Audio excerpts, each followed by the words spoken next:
Hello everyone, welcome back to my channel. After long time నేను ఒక కొత్త video మళ్ళీ చేసినానండి, కుకింగ్ వీడియో.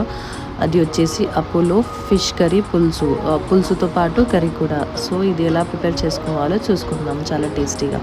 సో ఫస్ట్ వచ్చేసి మనకి ఆనియన్, టమాటోస్, డ్రై ఫ్రూట్స్, కొన్ని కాజు, బాదం, చింతపండు, ginger garlic paste and green masala. ఒక కడాయిలో ఆయిల్ వేసి ఆనియన్ వేసి బాగా ఫ్రై చేసుకోవాలి. ఆనియన్ అంతా fry golden brown colour or else normal fry అయినా చాలు, బికాస్ దీన్ని మళ్ళీ మనం మిక్సీ పట్టుకుంటాము. సో ఇది ఇలా కొంచెం ఫ్రై అయిన తర్వాత గ్రీన్ మసాలా, పచ్చిమిర్చి, కొత్తిమీర, పుదీనా అవన్నీ కూడా వేసుకొని ఆనియన్స్తో పాటు ఫ్రై చేసుకోవాలి. తర్వాత జింజర్ గార్లిక్ పేస్ట్ వేసి మిక్స్ చేసుకొని ఇలా అది కూడా ఫ్రై చేసుకోవాలి. ఆనియన్, ఈ గ్రీన్ మసాలా, జింజర్ గార్లిక్ పేస్ట్తో పాటు ఫ్రై అయిన తర్వాత మనం ఒక 2 minutes తర్వాత టొమాటోస్ వేసుకొని టొమాటోస్ కూడా బాగా కుక్ అయ్యేలాగా ఫ్రై చేసుకోవాలి. ఇదంతా బాగా ఫ్రై అయిపోవాలండి. సో ఇది మనం చల్లారిన తర్వాత మిక్సీ పట్టుకోవాలి. దాంట్లో నేను డ్రై ఫ్రూట్స్ కూడా యాడ్ చేసుకొని ఫ్రై చేసుకున్నాను. మీరు మిక్సీ పట్టేటప్పుడు కూడా వేసుకోవచ్చు.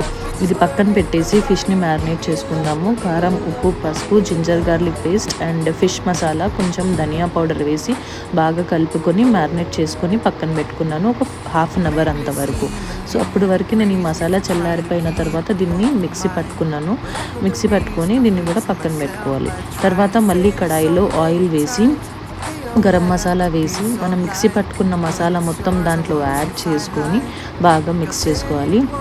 దీంట్లో జార్ ఉంటుంది కదా, దాంట్లో కొంచెం వాటర్ వేసుకొని కూడా దీంట్లో యాడ్ చేసుకోవచ్చు. తర్వాత ఇది బాగా కుక్ అయ్యేలాగా వాటర్ వేసుకోవాలి. వాటర్ వేసుకున్న తర్వాత ఒక 5 to 10 minutes ఇలా మిక్స్ చేసుకుంటూ కుక్ చేసుకోవాలండి. కుక్ చేసుకున్న తర్వాత మనం కావాల్సిన మసాలాలన్నీ వేసుకోవాలి. ఫస్ట్ వచ్చేసి నేను సాల్ట్, కారం అండ్ పసుపు వేసుకున్నాను. ఆల్రెడీ ఫిష్లో కొంచెం మ్యారినేట్ చేసుకోవడానికి పెట్టుకున్నాం కాబట్టి దీంట్లో మనం కావాల్సినంత వేసుకోవాలి. తర్వాత మళ్ళీ ఫిష్ కర్రీ మసాలా అండ్ కొంచెం ధనియా పౌడర్ కూడా వేసుకోవాలి. ఓకేనా, ధనియా powder and garam masala optional, but నేను యాడ్ చేసుకున్నాను.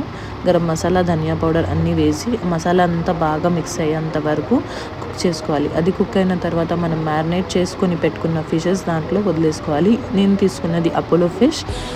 మేము ఎక్కువైతే అపోలో ఫిష్ ప్రిఫర్ చేస్తాము.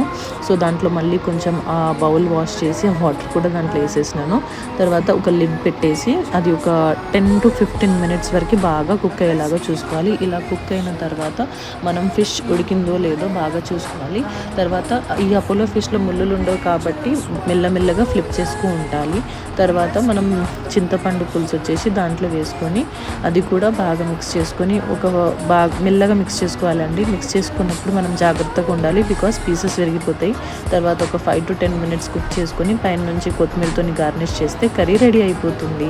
హాట్గా సర్వ్ చేస్తాం.